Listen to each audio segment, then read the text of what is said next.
All right, so I found this war poster from World War II the other day, and I see lots of things wrong with it. So what I want to do is analyze it and explain what's wrong with it, and then also apply some of those learnings to the Constitution and American political institutions in general, particularly as they pertain to consent, the consent of the governed.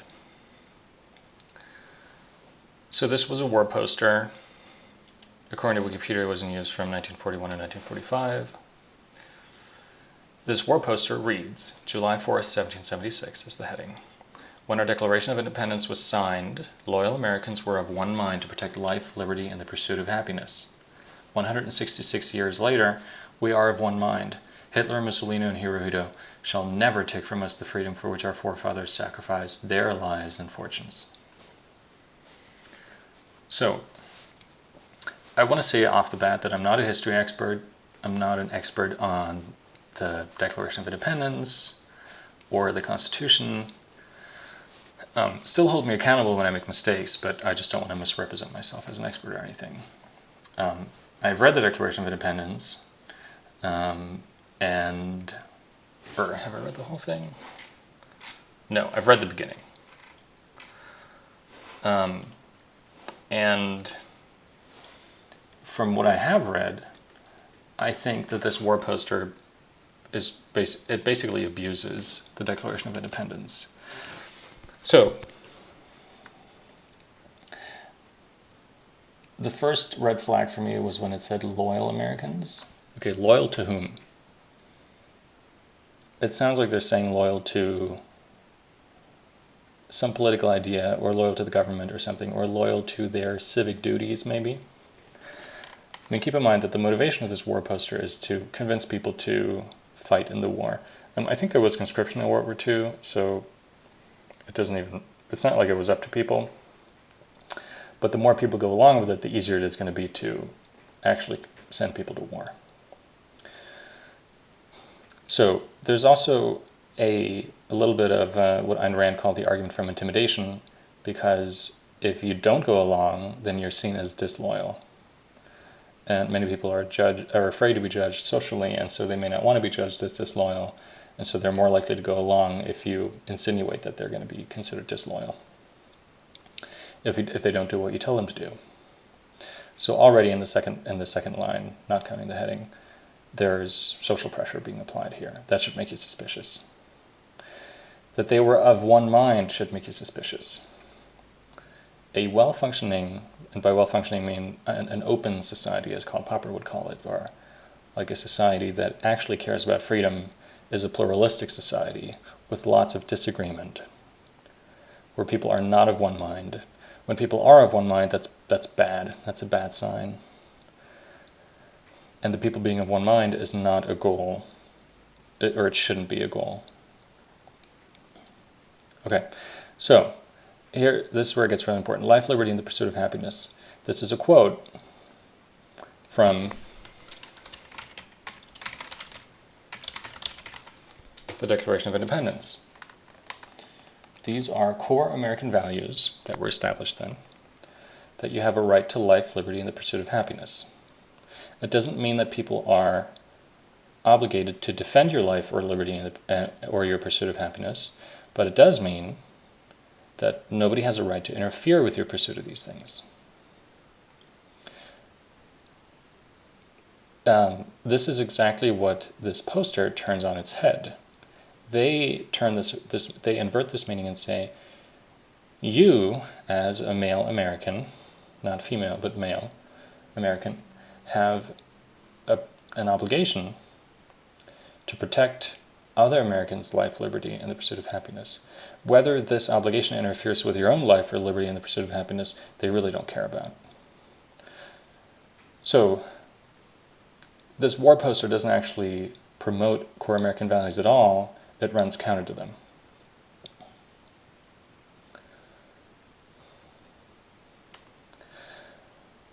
And then here we have this thing again, where 106 years later we are of one mind. So this again, that should be a red flag to you. That should sound some alarms in your mind. Hitler, Mussolini, and Hirohito shall never take from us the freedom for which our forefathers sacrificed their lives and fortunes. So what's implied here is that, well, our forefathers made certain sacrifices for you, and therefore now it's your turn to make sacrifices as well.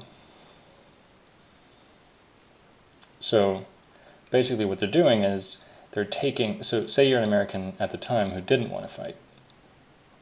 He wanted to exercise his right to life, liberty, and the pursuit of happiness in the original sense, not in the perverted sense of this from this war poster.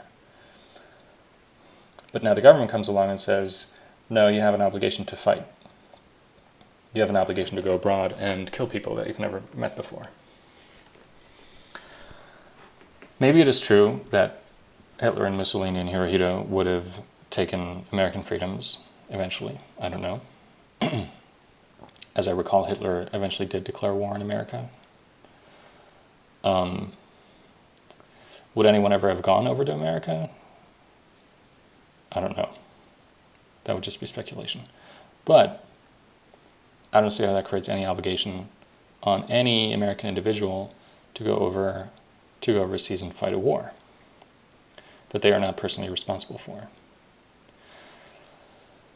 So it's hypocritical to force someone, or it's at least self-contradictory, to ask someone, or to force someone, I should say, to fight a war, thereby taking away his freedom in the name of freedom. It doesn't make any sense. I wrote about this in the context of Ukraine as well. Where is this? I think it's in here. Don't be fooled by Zelensky. He says that the war in Ukraine is about freedom, and that if Ukraine prevails, that will mean that freedom will win. But that's not, I don't think that's true, because he uses conscription.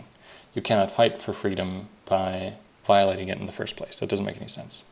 I think what the war in Ukraine is really about, although I do think that Russia is the aggressor and Ukraine is the victim of that aggression, that doesn't mean you then get to, just because bad things happen to you doesn't mean you then in turn get to do bad things to your citizens.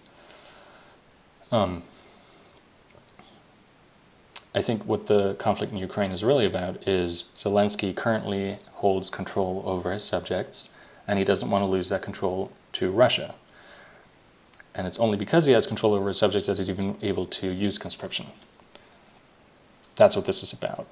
He's lying when he says that this is about freedom. It's not. It's about control and not wanting to cede control. And you shouldn't be fooled by Zelensky for 1 minute if you believe that this is actually about freedom. If it were about freedom, he would let people who don't want to fight in the war leave, just the same as in this case. If it were about defending freedom, well then maybe you should try persuading people to go to war, say. If going to war is really such a good idea, it shouldn't be too difficult to persuade them with that, and then you don't need to use force.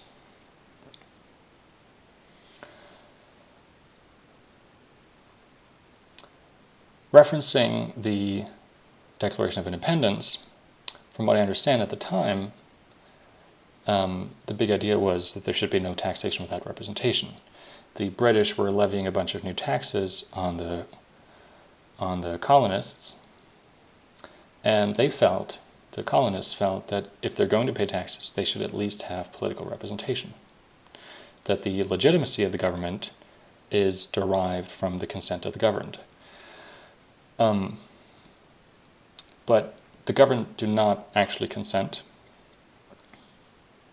So in a way, American history followed the usual pattern where one authority is merely replaced by another. Maybe that new authority is a little bit better, but it's still an authority. In this case, the British authority was replaced by an American authority. But the problem is that still today, and it was the same at the time, but still today, people cannot be reasonably said to be bound by the Constitution. They cannot reasonably said to be bound by the social contract. They cannot reasonably said to consent to the Constitution or some vague, hand-wavy social contract, as people call it. Now, when you say that, most people panic, and they say, well, society just wouldn't work otherwise. So they're claiming, okay, there are too many dependencies on this political institution that we call the government, and if we actually took people's consent seriously, or their lack thereof, excuse me, if we took people's lack of consent seriously and said that they weren't bound by this so-called social contract or constitution or whatever you want to call it, then society wouldn't work. But imagine if a voluntary association of people said that. If a company said, well, this company wouldn't work if we didn't steal money from people, you wouldn't consider that an argument at all. By stealing money from people, I'm referring to taxes. I think it is true that there are political dependencies, and that therefore we can't get rid of the government overnight, and we shouldn't get rid of the government overnight. We shouldn't try to overthrow it overnight. But that doesn't give the government any legitimacy. What's being insinuated here, that our forefathers made sacrifices and therefore it's now our turn, or rather your turn, to make sacrifices. And this is also related to the so-called social contract, is that there are implied obligations, particularly from going from younger people toward older people, from the younger generation toward the older generation. Particularly, people often say that children owe their parents something.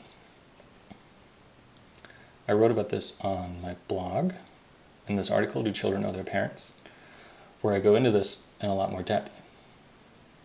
But the short of it is that I basically don't think it's true at all that children owe their parents anything. And they definitely do not owe anyone a functioning society. And it's ridiculous to expect that, especially given that the argument is usually that children are incompetent to make their own decisions. So then, how could they be competent enough to owe something as complex as a functioning society? That doesn't make any sense. In any case, I'm skeptical that society would collapse because many laws already aren't enforced and the legal code is way too complex to be enforced. I mean, I'm not a lawyer, but that's my impression.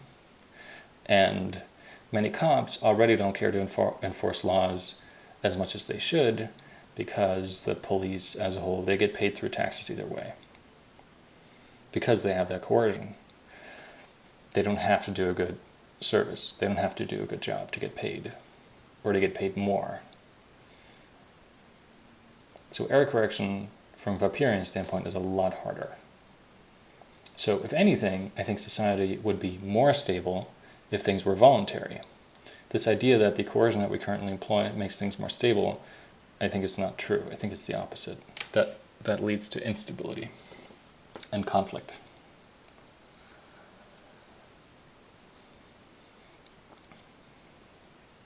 So, as I said, I think this war poster is a perversion of the core American value of liberty.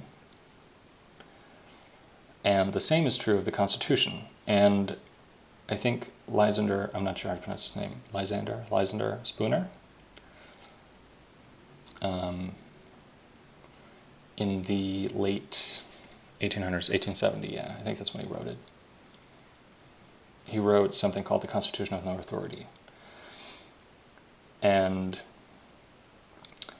he gets into why a social contract, or in this particular case the Constitution, cannot be said to be binding, and why it is also a perversion of the core American value of liberty. So I want to read a little bit of this and probably comment throughout and interpret.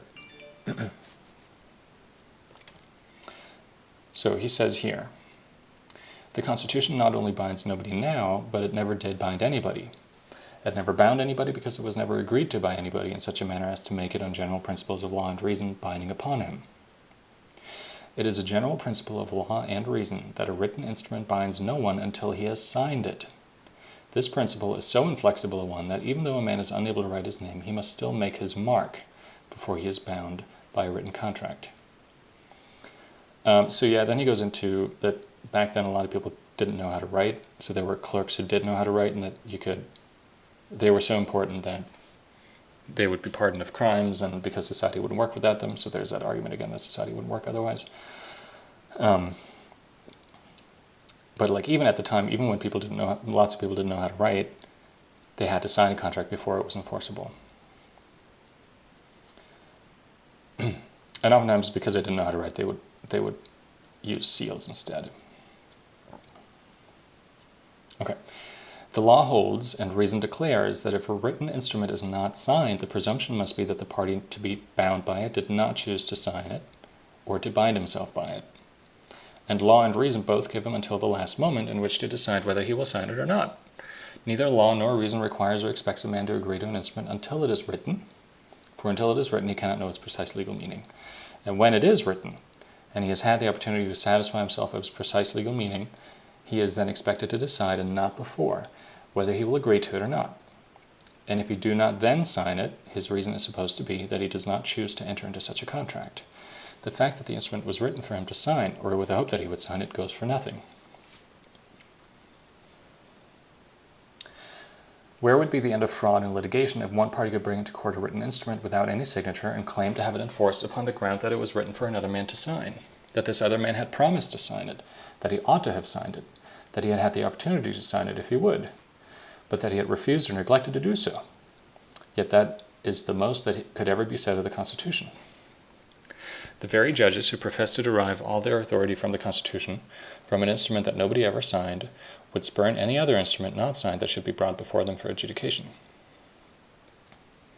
Moreover, a written instrument must, in law and reason, not only be signed, it says he signed it, but I think that's an artifact from optical character recognition, not only be signed, but must also be delivered to the party or to someone for him in whose favor it is made, before it can bind the party making it.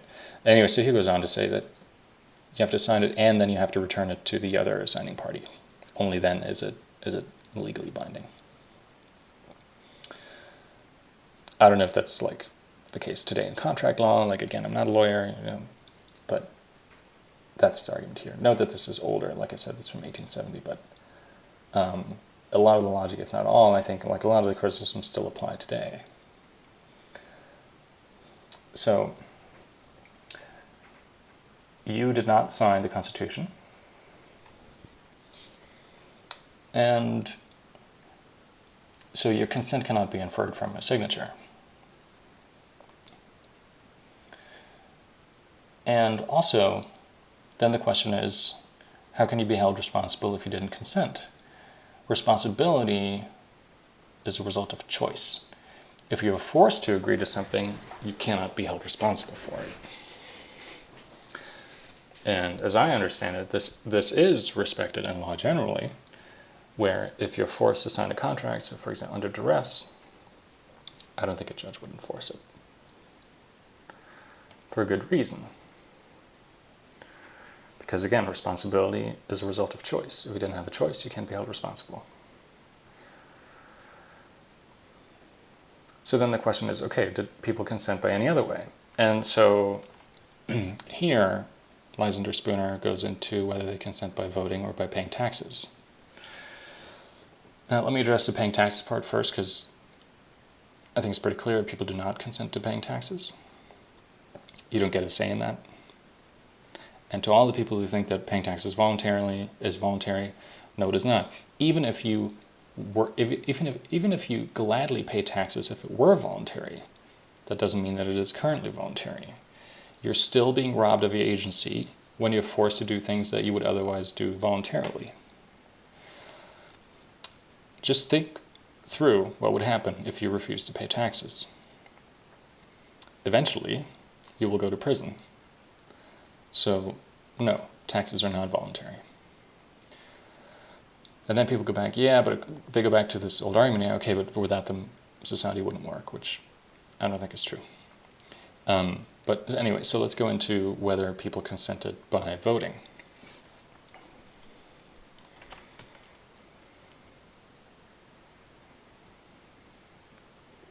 Actually, he goes into this here first. He goes into that later. First, he goes a little more into the Constitution. So let's do that first. He says, the Constitution has no inherent authority or obligation. It has no authority or obligation at all unless it's a contract between man and man. And it does not so much as even purport to be a contract between persons now existing. It purports at most to be only a contract between persons living 80 years ago. Again, this was written a while ago. and it can be supposed to have been a contract then only between persons who had already come to years of discretion so as to be competent to make reasonable and obligatory contracts. Furthermore, we know historically that only a small portion, even of the people then existing, were consulted on the subject, or asked, or permitted to express either their consent or dissent in any formal manner. Those persons, if any, who did give their consent formally are all dead now. Most of them have been dead 40, 50, 60, or 70 years. And this would be even more true now today, where these people have been dead for hundreds of years. And the Constitution, so far as it was their contract, died with them. They had no natural power or right to make it obligatory upon their children. It is not only plainly impossible in the nature of things that they could bind their posterity, but they did not even attempt to bind them. That is to say, the instrument does not purport to be an agreement between anybody but the people then existing, nor does it, either expressly or impliedly, assert any right, power, or disposition on their part to bind anybody but themselves. Let us see. Its language is, "We, the people of the United States," that is, the people then existing in the United States, "in order to form a more perfect union, ensure domestic tranquility, provide for the common defense, promote the general welfare, and secure the blessings of liberty to ourselves and our posterity, do ordain and establish this Constitution for the United States of America." It is plain in the first place that this language, as an agreement, purports to be only what it at most really was, that is, a contract between the people then existing, and of necessity binding as a contract only upon those then existing. In the second place, the language neither expresses nor implies that they had any intention or desire, nor that they imagined they had any right or power to bind their posterity to live under it. It does not say that their posterity will, shall, or must live under it. It only says, in effect, that their hopes and motives in adopting it were that it might prove useful to their posterity, as well as to themselves, by promoting their union, safety, tranquility, liberty, etc. Suppose an agreement were entered into in this form. "We, the people of Boston, agree to maintain a fort on Governor's Island to protect ourselves and our posterity against invasion." This agreement as an agreement would clearly bind nobody but the people then existing. Secondly, it would assert no right, power, or disposition on their part to compel their posterity to maintain such a fort. It would only indicate that the supposed welfare of their posterity was one of the motives that induced the original parties to enter into the agreement. When a man says he is building a house for himself and his posterity, he does not mean to be understood as saying that he has any thought of binding them, nor is it to be inferred that he is so foolish as to imagine that he has any right or power to bind them to live in it. So far as they are concerned, he only means to be understood as saying that his hopes and motives in building it are that they, or at least some of them, may find it for their happiness to live in it. So when a man says he is planting a tree for himself and his posterity, he does not mean to be understood as saying that he has any thought of compelling them, nor is it to be inferred that he is such a simpleton as to imagine that he has any right or power to compel them to eat the fruit. So far as they are concerned, he only means to say that his hopes and motives in planting the tree or that its fruit may be agreeable to them. So it was with those who originally adopted the Constitution. Whatever may have been their personal intentions, the legal meaning of their language, so far as their posterity was concerned, simply was that their hopes and motives in entering into the agreement were that it might prove useful and acceptable to their posterity, that it might promote their union, safety, tranquility, and welfare, and that it might tend to secure to them the blessings of liberty.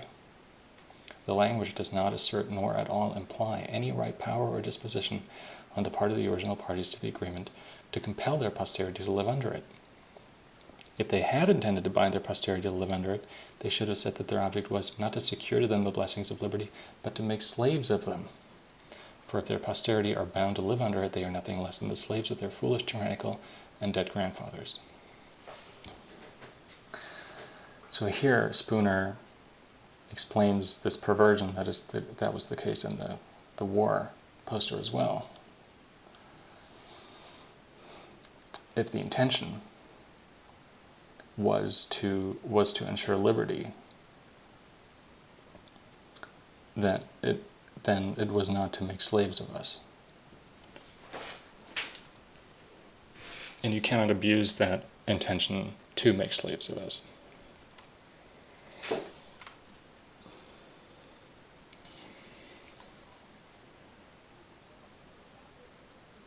Okay, so then he says, and he goes into a little bit more about groups of people when they form, what that means, and what that means in terms of time? And can they be said to be, like, can they be said to have any posterity and stuff like that? But here he says in the closing paragraph, if then those who established the Constitution had no power to bind and did not attempt to bind their posterity, the question arises whether that posterity have bound themselves. If they have done so, they can have done so only one or both of these two ways, by voting and paying taxes.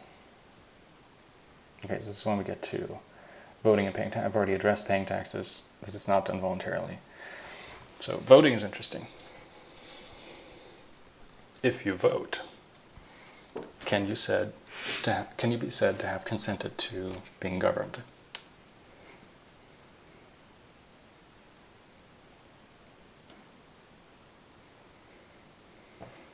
Okay, so in the first point he says this doesn't apply as much as it does today, but in the first point he says that most people don't get to vote. At the time, you had to own property to be able to vote, and you also had to be a man, and you had to be white, and you had to be of age. This last point is still true today. So children, for example, are being governed, but they don't get to vote. Also, immigrants are governed, but they don't get to vote either. The same is true of felons, which I don't think get to vote.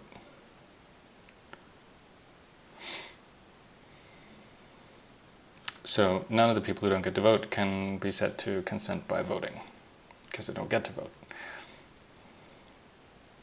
But that's not as important today. But then of the people who are permitted to vote, can they said to be consenting? Well, a lot of the people who do get to vote, they never actually do it.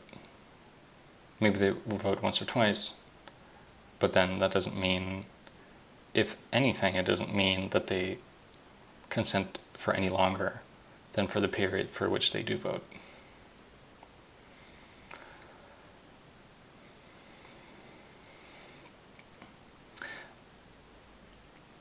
And then he says, a vote cannot be understood to be an act of consent unless it is perfectly voluntary. But it can't be called voluntary because it's a necessity that is imposed upon him by others. So he writes, in truth, in the case of individuals, their actual voting is not to be taken as proof of consent even for the time being.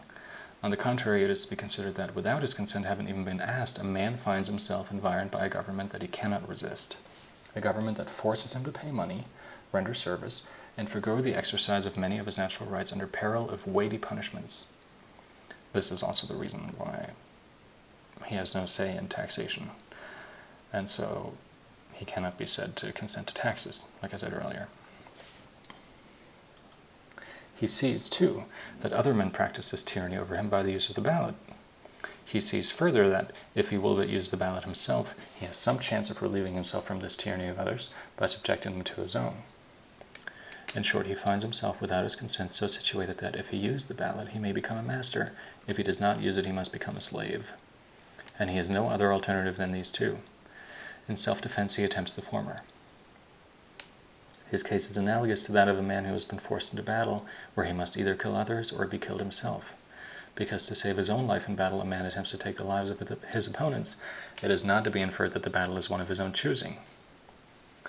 Neither in contest with a ballot, which is a mere substitute for a bullet, because as his only chance of self-preservation, a man uses a ballot, is it to be inferred that the contest is one into which he voluntarily entered, that he voluntarily set up all his own natural rights as a stake against those of others to be lost or won by the mere power of numbers. On the contrary, it is to be considered that in an exigency into which he had been forced by others, and in which no other means of self-defense offered, he, as a matter of necessity, used the only one that was left to him.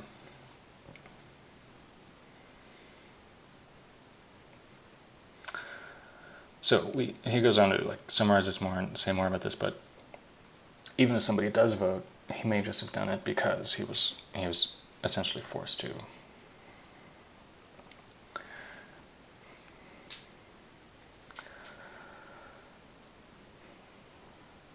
And then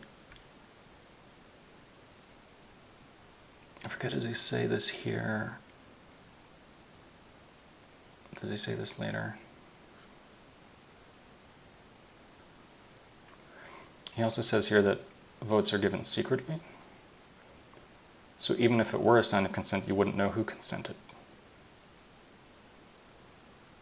So anyway, he gives a lot more reasons, but yeah. So taxes can't be said to be consent. Voting can't be said to be consent. So, he concludes, as far as voting is concerned, the Constitution, legally speaking, has no supporters at all.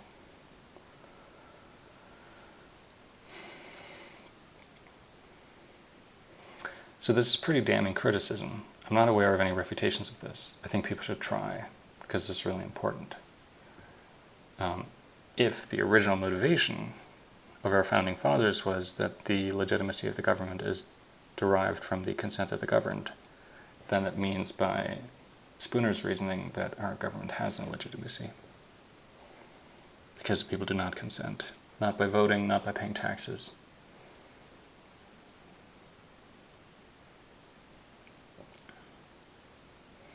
You could say, okay, what about the Pledge of Allegiance? So students, for example, recite this pledge.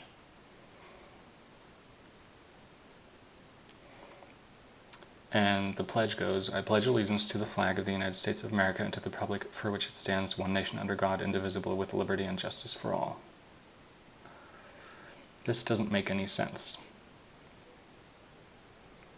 Because the people reciting this pledge are forced to recite it. So, you cannot expect allegiance from someone who was merely forced to pledge allegiance. Again, there cannot be responsibility without choice.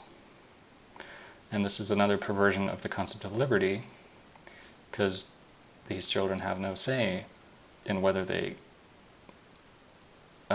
recite this pledge. They don't even have a say about being in school, where they are forced to recite this pledge. It's also gross because it introduced religion into this. So this thing is just gross. It's gross and self-contradictory.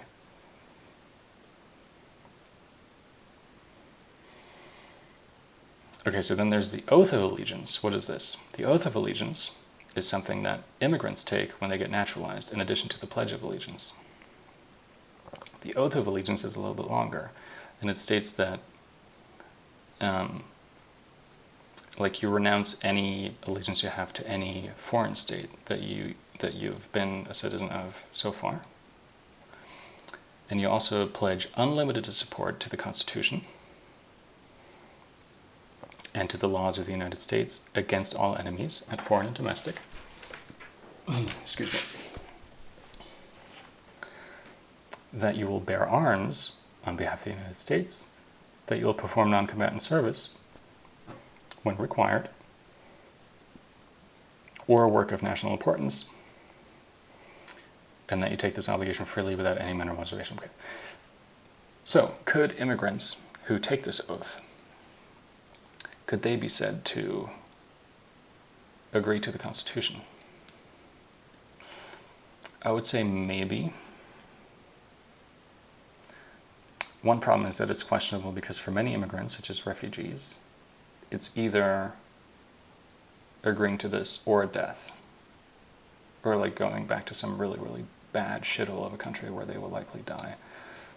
So how meaningful can their consent be? Another problem with this, but that's not true of all immigrants, obviously. Another problem with this Oath of Allegiance is that it requires unlimited commitment. This isn't properly constrained.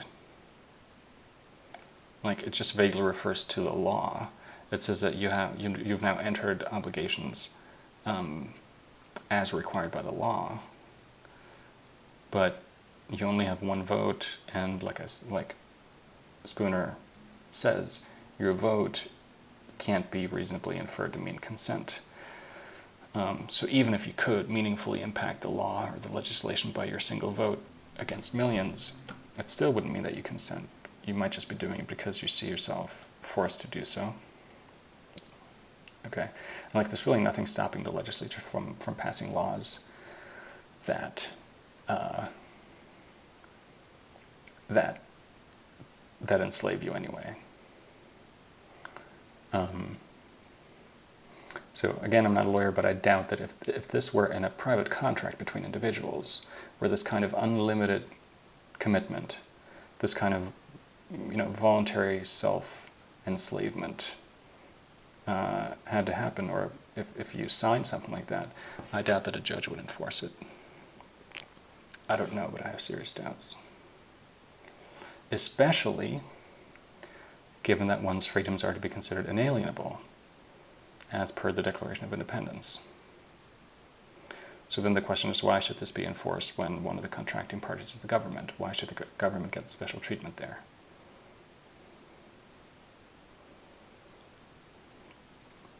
I think such commitments to the government run counter to the American spirit. The American spirit, certainly the spirit of the independence movement, was to be suspicious of the government, to be suspicious of power, to be critical of power. And so I think the Oath of Allegiance and the Pledge of Allegiance, just like this awful war poster, I think can be reasonably said to be un-American. And it is more American to criticize them than to support them blindly.